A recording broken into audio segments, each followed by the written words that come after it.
I'm Spencer Levy, and this is the Weekly Take.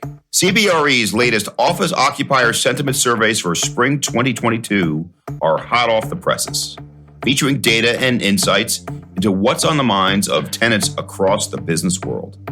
The research offers powerful tools for making real estate decisions at a time of transformation for the workplace. On this episode, we continue a conversation that we began last time with two leaders who are focused on this topic and want to help you see into the future of hybrid work. One of the things that our workplace team is talking a lot about right now is that if we can better create environments where people know who they're going to see when they come into the office and can be predictable around the people that are going to be around them, then that might actually spur a faster, more sustained return to the office. That's Julie Whelan, CBRE Global Head of Occupier Thought Leadership, whose team published the occupier surveys. In the first part of our conversation, Julie said that the data indicate that work from anywhere is here to stay. So now she'll speak to what it means for actual space demands and decisions. There's a bunch of things managers have to make work that they didn't have to think about before.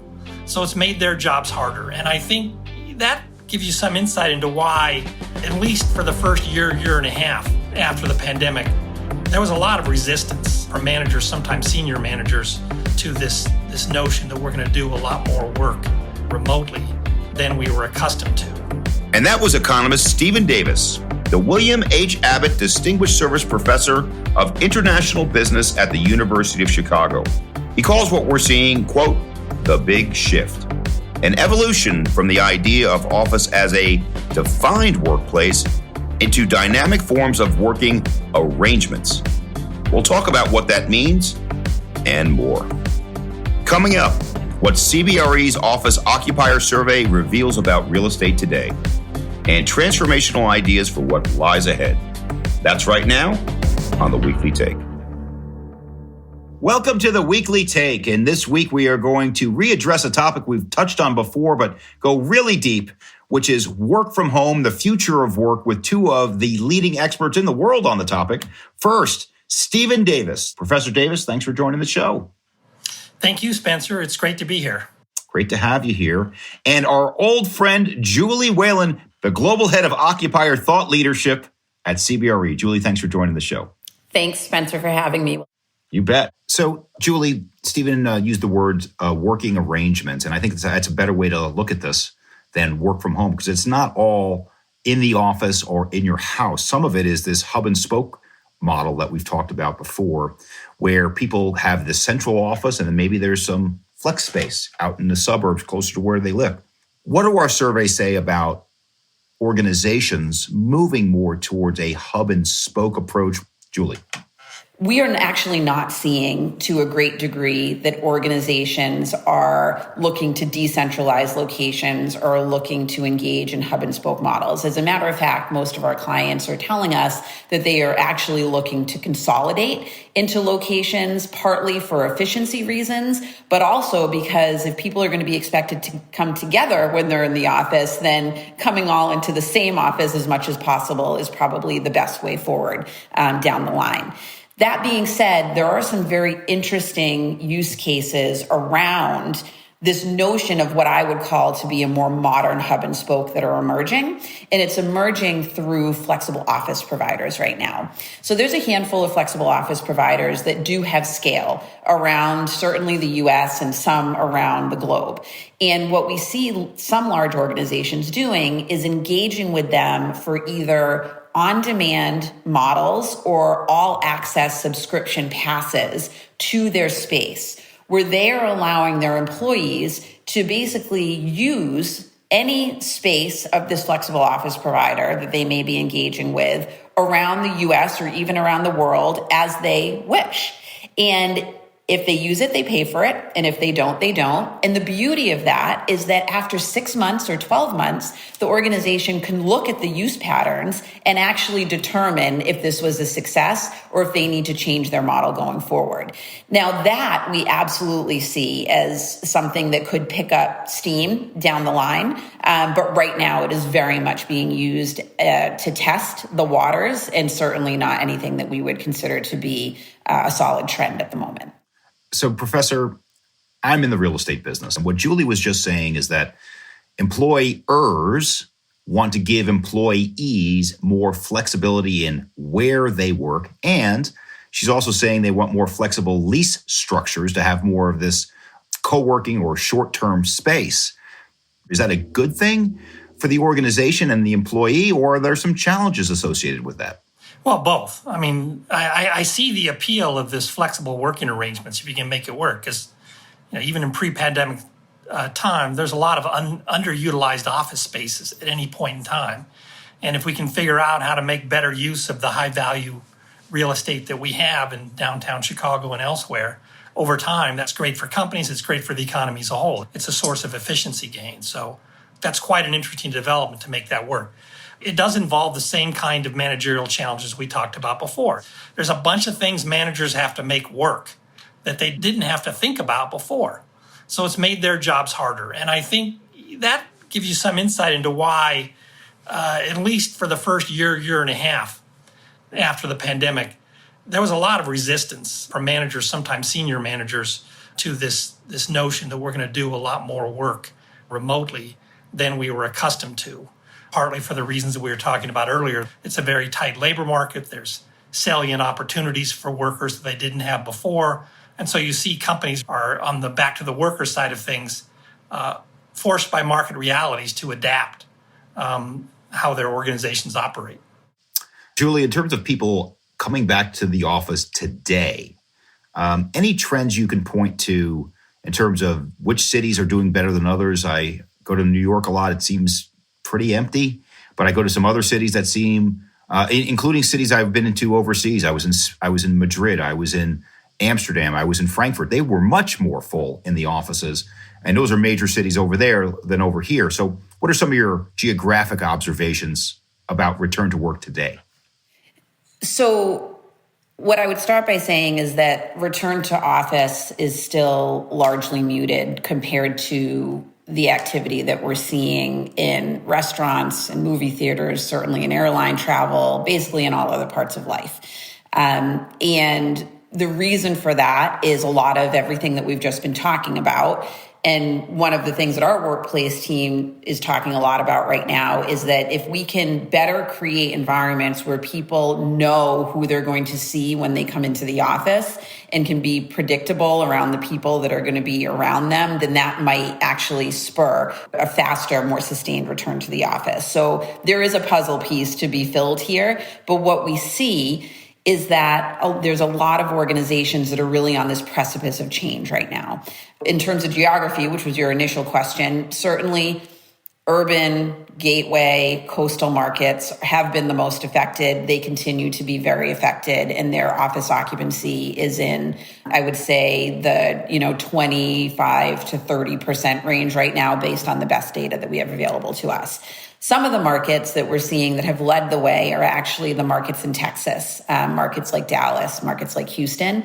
A couple of reasons for that could be, number one, the political stance that they had around COVID generally throughout the pandemic, but also more so, I think, because it is a drivable market where people did not have to worry about their journey from when they left their house to when they got to the front door of their office, which is the most unpredictable, sort of unsafe piece of that equation of going from home to commuting into the office to then being in the office, which is generally a controlled environment by the organization. So we have seen that those Texas markets have led the way. However, based on our survey results, we do feel that numbers across the board should really start to tick up because most of our clients are telling us that over the next year, they are really turning on plans for return to office. Now, you have some of them that are saying we are being very stringent about when we expect people to be back and the capacity at which we expect them to come back to.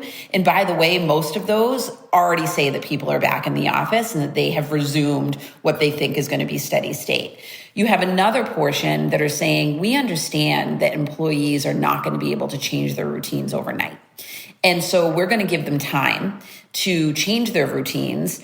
And we know that that's going to create a slower return to the office that we think is probably going to take the better part of the rest of this year to really instill these new behaviors in our people. And so I don't think that we're going to be in a period where even in summer, we're able to say we are now at our new normal of return to office. I think that we're going to be into 2023 before we can really determine what that new normal state is.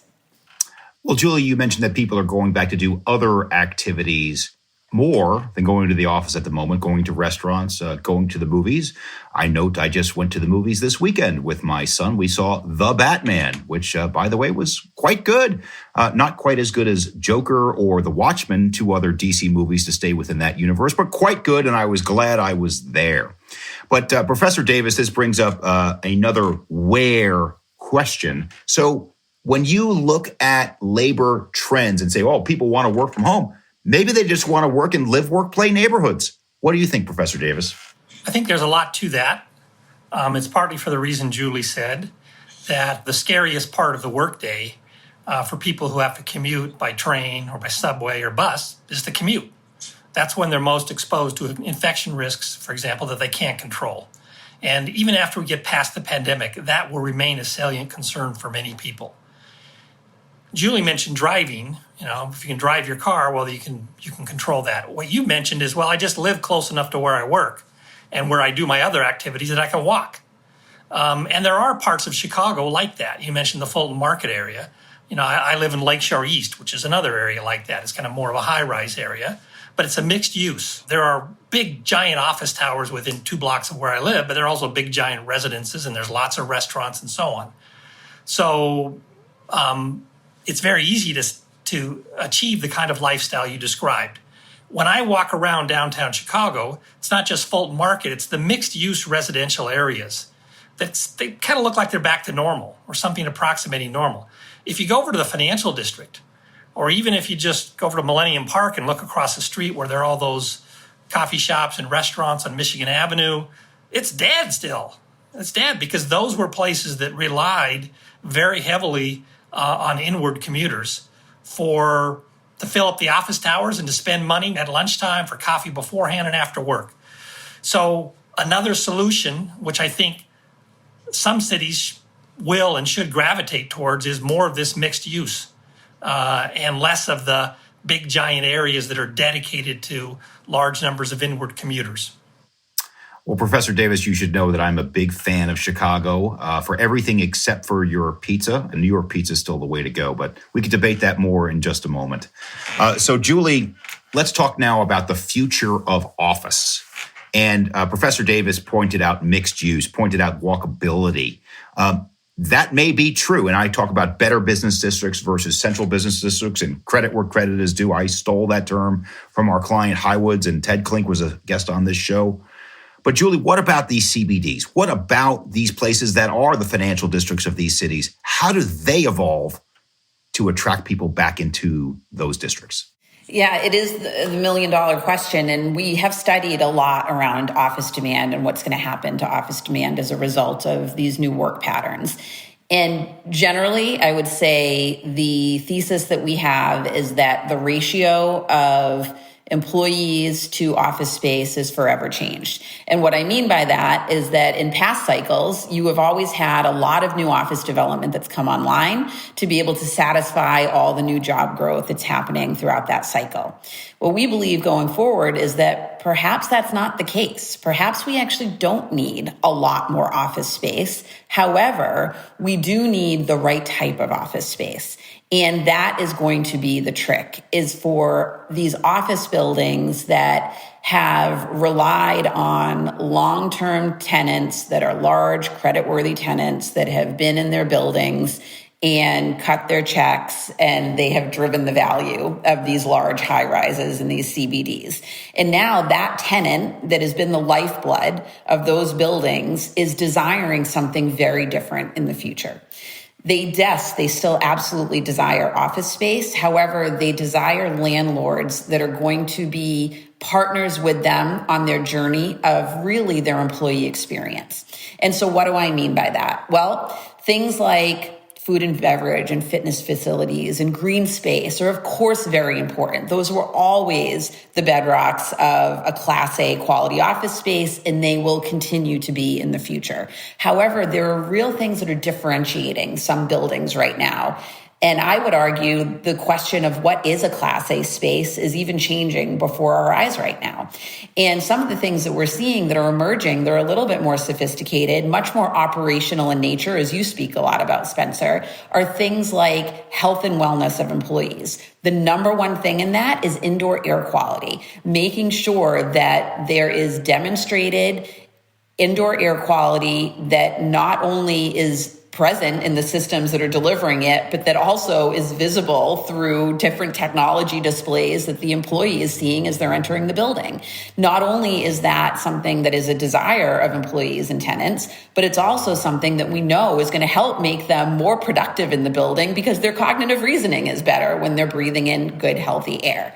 Other things like sustainability principles of buildings. You have a lot of tenants, the large creditworthy tenants that have signed up for net zero goals. Well, how are they going to achieve those? Buildings are a big part of that. Needing to have a landlord that is a partner on your journey to that is extremely important going forward. So there are a lot of things that are much more operational in nature, not to say even flexibility. That's a huge thing that we're seeing as a differentiator for buildings where, yes, you might have a 100,000 foot tenant that's still going to come into your building, but they might want to take down 60,000 square feet in that long-term committed way. And then 40,000 of it be a little bit more flexible in order to help them ebb and flow with the needs of their business cycle or whatever the uncertainty is that they're dealing with. So these are very different things that are really defining what that next level of building is that tenants are really after. And that's what these buildings and these CBDs need to do to really attract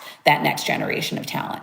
Professor Davis, if you don't mind me saying so, one of my actual economic heroes is one of your colleagues, is Richard Thaler, who wrote the terrific book Nudge, which I think is one of the seminal books about behavioral economics. And the basic thesis of the book is don't push people to do things, nudge them to do things. And that is a better way to get them to make long-term change in ways that you want. Are there any lessons from behavioral economics in how we should be working with our employees going forward to nudge them to do what we deem to be the right thing? Well, Julie already described some earlier in the show, trying to bring workers on board with management to make this whole shift to different, more flexible working arrangements work well. That's a key one. You basically make the workers feel empowered, and having an influence in the organization. But I also just liked another point you just made, which kind of, in some sense, fit within the nudge category that I hadn't really thought about before, which is we all understand the importance of making sure that office buildings are well ventilated now. But Julie made another point, which I thought was kind of slick, which is you got to do it in a way that's highly evident to the employees. So that when they walk through the door, they say, I don't know exactly how you do that, but you see the big glass and covered ventilators so that even at a subconscious level, you walk into this building and you get the kind of reassurance that makes you want to come to the building and that makes you comfortable while you're doing the work. So those I put in the nudge category. They're kind of gentle, almost subliminal ways to communicate to the people that you're taking their concerns seriously when it comes to health risks. Final question, folks. Final question then is a question I ask in every show. Is a crystal ball. 5 years from now, please God, we're past this COVID catastrophe. We're into the new normal. Let's start with Professor Davis. What do you think is going to almost certainly come to pass? What might not come to pass? And even though this next question might get you thrown out of the faculty lounge, New York pizza or Chicago pizza? Professor Davis. So I think one thing we haven't talked as much about that I think there's a good chance that will come to pass is there'll be a much bigger differences across organizations and maybe even across cities as well in the extent to which remote work is a big thing. In the past, you could look across many industries that involved people in office buildings, and the norm was pretty much the same across these different industries, across these different companies. That may be breaking down. There may be some companies that really say it's vital for our organization to go back to something like 4 or 5 days a week for most of our employees. Some firms that are going almost to the other extreme, where I guess Facebook would be one prominent example, but that's in the kind of the information space. But even in the financial services sector, I think you see in the consulting sphere, you see companies taking fairly different stances as to the extent to which they're going to accommodate desires for working arrangement flexibility by their employees.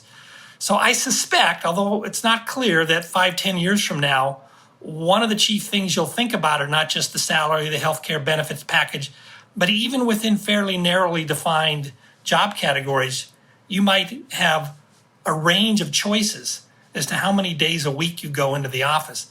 And that's a differentiator among companies that wasn't really there in the past. That's a bit of an open question in my mind, but that's one possibility. As to pizza, what can I say? I'm on the same page as you. I like thin crust pizza. So, Julie, same question to you. 5 years from now, the data is all pointing in one direction, towards flexibility, towards hybrid, and I think Professor Davis used a great word, choice. What do you think is going to happen, and what are you not quite as confident about? So 5 years from now, I think that we are finally actually going to have real data that tells us exactly what has been successful and what hasn't been successful. We're going to have real data in terms of office utilization, because that's what many clients and occupiers are looking to do right now, is actually put in technology that allows them to measure their space usage in a very real way. Secondly, I think that we are going to have data around what has happened around employee turnover in organizations that are applying these new policies versus those that aren't. And I think that that is all going to give us a lot more data to be able to make decisions on based on what has worked and what hasn't. And I also would venture to say that this whole discussion is going to become a lot more normalized. I still believe that the segregation of buckets is going to become a lot more blurred over the years, and this new way of work is going to be much more normalized in the future. Now, what I would say is perhaps not going to happen as fast as the data might point to right now is the transformation of space to actually support this new way of working. I've been in this industry long enough to understand that it takes a long time to transform space. The reason being that a lot of leases are long-term committed, on average 8-10 years, and it usually takes a lease catalyst activity for organizations to really implement real change in terms of their space design. So although I would like to say that space transformation is going to accelerate as a result of this, I think the jury is out as to if it really happens. That being said, I think it should, because creating the right spaces for people to be productive and engaged in is really, really important. Now, as for the pizza question, I would say neither Chicago nor New York. I'm a Boston girl, and it's Pizzeria Regina all the way. Okay, well, having had more than one excellent meal in the North End, hard for me to argue with your answer there, Julie. So thank you for that. So we have North End, Chicago, and New York pizza, and Weekly Take listeners can decide for yourselves.